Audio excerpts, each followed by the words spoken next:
OK, nous sommes rendus au chapitre 11 qui s'intitule L'amour fait une grande différence. L'amour n'est pas notre seul besoin fondamental. Les psychologues en dénombrent d'autres, comme les besoins de sécurité, l'estime de soi et de reconnaissance. Mais l'amour leur est lié, notamment si on pense à la pyramide de Maslow pour certains qui l'ont connue.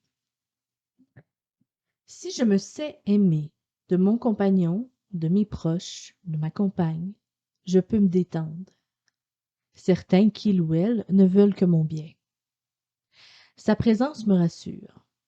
Mon travail peut me réserver des surprises désagréables. Je peux rencontrer des adversaires sur le chemin de la vie. Mais auprès de l'autre, je me sens en sécurité. Le sentiment de ma propre valeur s'alimente dans l'amour qu'il me porte. Après tout, s'il m'aime, c'est que je possède une certaine valeur. Mes parents m'ont peut-être communiqué une image négative ou trouble de moi-même. Mais mon conjoint ou ma conjointe me connaît comme adulte et il m'aime. Son amour contribue à rehausser mon estime personnelle. Le besoin de reconnaissance est une force sous-jacente à presque tous nos comportements. Nous sommes poussés par le désir de réussir, de jouer un rôle significatif.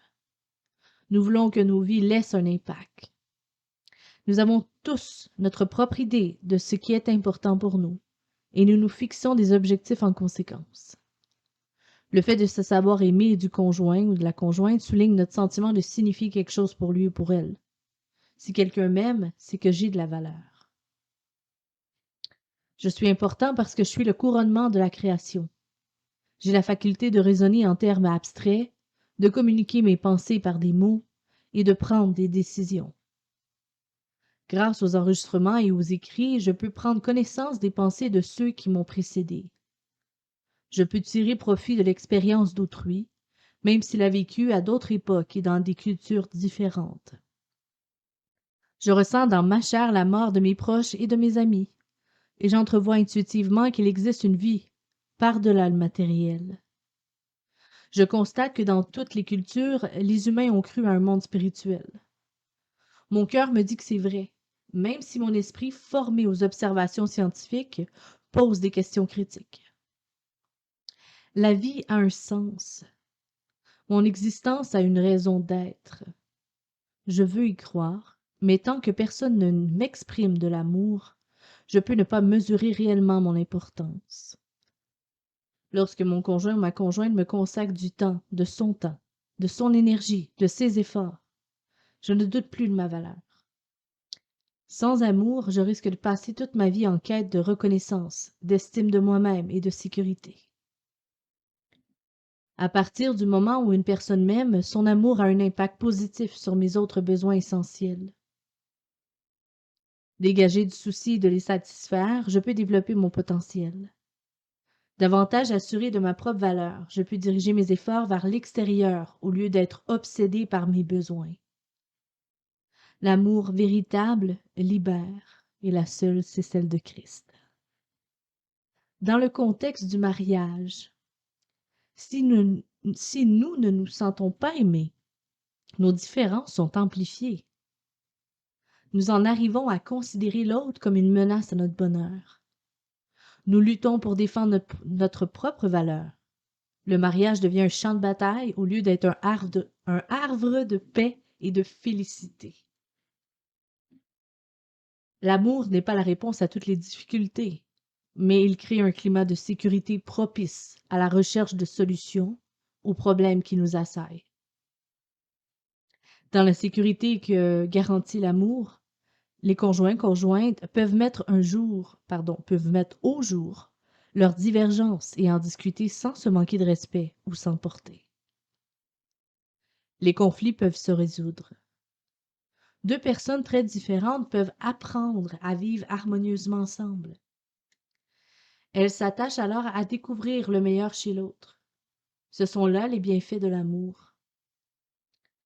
La décision d'aimer votre conjoint recèle un potentiel considérable. Ce potentiel se traduit concrètement lorsque vous apprenez son langage d'amour préféré. L'amour permet au monde de tourner rond. C'est ce qu'il a fait pour Christine et Thierry. Découvrons leur histoire. Ils avaient roulé 3 heures jusqu'à mon bureau. 3 heures, sac. Il était évident que Thierry n'avait pas voulu venir. Christine l'y avait forcé en le menaçant de le quitter.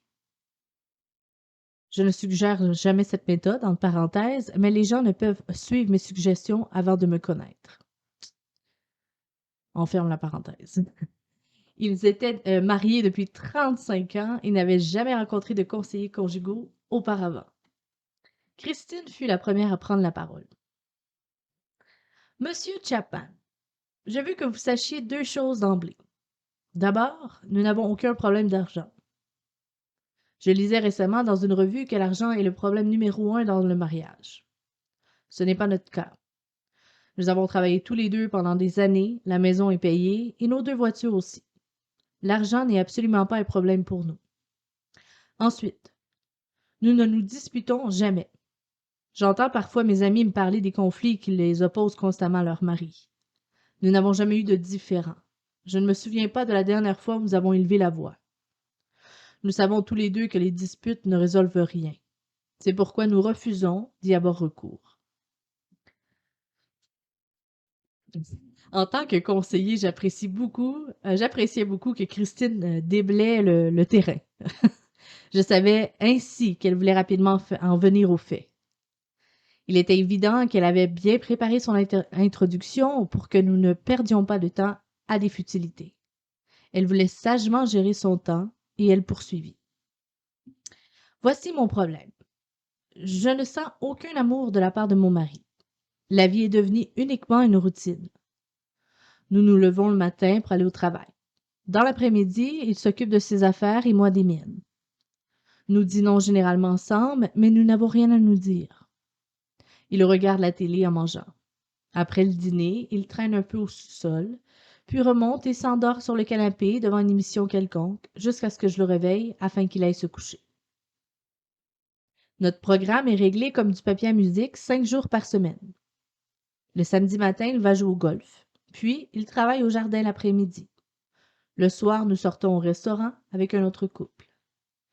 Il engage la conversation avec nos amis, mais dès que nous nous retrouvons assis dans la voiture pour rentrer chez nous, il n'a plus rien à dire. Une fois à la maison, il s'installe devant la TV et s'endort jusqu'à l'heure du coucher. Le dimanche, nous sortons déjeuner avec des amis, continua-t-elle. De retour à la maison, il somnole devant le petit écran tout l'après-midi. Le soir, nous grignotons quelque chose de léger et nous montons nous coucher. Voilà comment se déroulent nos semaines. Nous sommes comme des camarades de chambrée qui vivent sous le même toit. Il ne se passe jamais rien entre nous. Je ne ressens aucun amour de sa part. Pas de chaleur, pas de sentiment. Tout est vide, tout est mort. Je ne pense pas pouvoir continuer longtemps ainsi. À ce moment, Christine fondit en larmes. Je lui tendis un mouchoir et tournai mon regard vers Thierry. Ses premières paroles furent « Je ne la comprends pas ». Après un temps de silence, il continua. J'ai pourtant fait tout ce que je pouvais pour lui montrer que je l'aime. Surtout ces 2 ou 3 dernières années, où elle n'a cessé de se plaindre. Rien ne semble avoir été fait. Quoi que je fasse, elle continue de clamer qu'elle ne se sent pas aimée. Je ne sais plus que faire. Je voyais que Thierry était désemparé et exaspéré. Je lui demanda « Qu'avez-vous fait pour témoigner votre amour à Christine ?» Il répondit « D'abord, j'ai commencé par rentrer du travail avant elle pour préparer le dîner. D'ailleurs, si vous voulez connaître la vérité, le repas est presque prêt quand elle rentre 4 soirs par semaine. Le 5e soir, nous allons dîner dehors. Après le repas, je lave la vaisselle 3 fois par semaine. Le 4e soir, je me rends à une réunion. Mes 3 soirs, je lave la vaisselle dès que le repas est terminé. Je passe l'aspirateur partout car elle souffre du dos. Je m'occupe du jardin car elle est allergique au pollen. Je plie le linge dès qu'il sort du sèche-linge. Il continua à me dire tout ce qu'il accomplissait pour Christine. Quand il eut fini, je me demandais, à quoi s'occupe-t-elle donc? Il ne lui reste pratiquement plus rien à faire. Thierry reprit. Je fais tout cela pour lui montrer que je l'aime. Et elle vient vous dire ce qu'elle ne cesse de me répéter depuis 2 ou 3 ans, qu'elle ne se sent pas aimée. Je ne sais vraiment pas quoi faire de plus. Monsieur Chapman, intervient Christine, tout cela est bien beau, mais ce que je voudrais, c'est qu'il s'asseye à côté de moi sur le canapé et qu'il me parle. Nous ne nous disons rien. D'ailleurs, nous ne nous sommes rien dit pendant 30 ans. Il est toujours occupé à laver la vaisselle, passer l'aspirateur, tondre le gazon. Il est toujours occupé à quelque chose. Mais moi, ce que je veux, c'est qu'il vienne vers moi, qu'il me consacre du temps, qu'il me regarde, qu'il me parle de nous, de notre vie. Christine pleurait de nouveau. Je n'avais aucun doute là-dessus. Le langage d'amour qu'elle comprenait était celui des moments de qualité. Elle pleurait pour attirer l'attention. Elle voulait être traitée comme une personne et non comme un objet. L'activisme de son mari ne comblait pas ses besoins affectifs. En parlant avec Thierry, je me rendis compte que lui non plus ne se sentait pas aimé. Mais il ne le disait pas. Il était résigné. Quand vous êtes marié depuis 35 ans, que tous vos crédits et vos factures sont payés, qu'espérez-vous encore? Voilà où il en était. Je lui demandais alors, décrivez-moi la femme idéale selon vous. Si vous aviez une femme parfaite, comment serait-elle? Pour la première fois, il me regarda droit dans les yeux et me répondit. Voulez-vous vraiment le savoir? Oui, répondis-je. Il se redressa sur le siège et croisa les bras sur sa poitrine. Un large sourire éclairait son visage quand il déclara. J'en ai rêvé. La femme idéale serait celle qui rentrerait l'après-midi et me préparerait le repas. Je travaillerais dans le jardin et elle m'appellerait lorsque le repas serait prêt. Après le dîner, elle ferait la vaisselle, je l'aiderais quelquefois, mais c'est elle qui assumerait cette responsabilité. Elle recoudrait les boutons de mes chemises. Christine ne put se contenir plus longtemps, se tournant vers son mari, elle lui lança. « Je ne te crois pas. Tu m'as toi-même déclaré que tu aimais cuisiner. » Il répondit, « Cela ne me dérange nullement de cuisiner, mais M. Chapman m'a demandé ce qui serait idéal. » Je n'eus pas besoin d'en savoir davantage. J'avais compris que le langage d'amour explicite pour Thierry était celui des services rendus. Pourquoi pensez-vous qu'il accomplissait tout cela pour Christine? Parce que cela correspondait à sa façon innée de communiquer son amour. Dans son esprit, c'était la manière de dire à sa femme qu'il l'aimait. Le problème était que Christine ne comprenait pas le langage des services rendus. Pour elle, ce langage ne signifiait pas du tout ce qu'il aurait exprimé pour son mari, si elle lui avait rendu des services. Quand Thierry commença à comprendre, ses premiers mots furent Pourquoi ne m'a-t-on pas dit ces choses il y a 30 ans? J'aurais volontiers accepté de m'asseoir à côté d'elle un moment, comme elle le voulait, au lieu de m'affairer à 1001 choses. Il se tourna vers Christine et dit Pour la première fois de ma vie, je comprends enfin ce que tu voulais dire par nous ne disons rien. Le sens de ces paroles m'échappait. De mon point de vue, nous nous parlions. Tous les matins, je t'ai demandé As-tu bien dormi? Pour moi, c'était un dialogue. Maintenant, je comprends. Tu souhaites que nous nous installions sur le canapé et que nous nous parlions tous les soirs. Je comprends ce que tu entends par là. Et je mesure pourquoi c'est tellement important pour toi. C'est le langage d'amour que tu comprends. Nous commencerons ce soir même. Je te consacrerai ce temps que tu désires tous les jours. Tu peux en être sûr. Christine s'adressant ici à son mari. Ce sera sublime. Cela ne me dérange pas de te faire à manger. Simplement, nous dînerons plus tard, car je quitte mon travail après toi. C'est avec plaisir que je coudrai les boutons de tes chemises. Jusqu'à présent, tu ne m'as jamais donné l'occasion de le faire, car tu les recousais dès qu'ils étaient tombés. Je ferai la vaisselle le restant de mes jours si cela te donne le sentiment d'être aimé. Christine et Thierry rentrèrent chez eux et commencèrent à s'aimer en parlant chacun le langage d'amour auquel l'autre était sensible.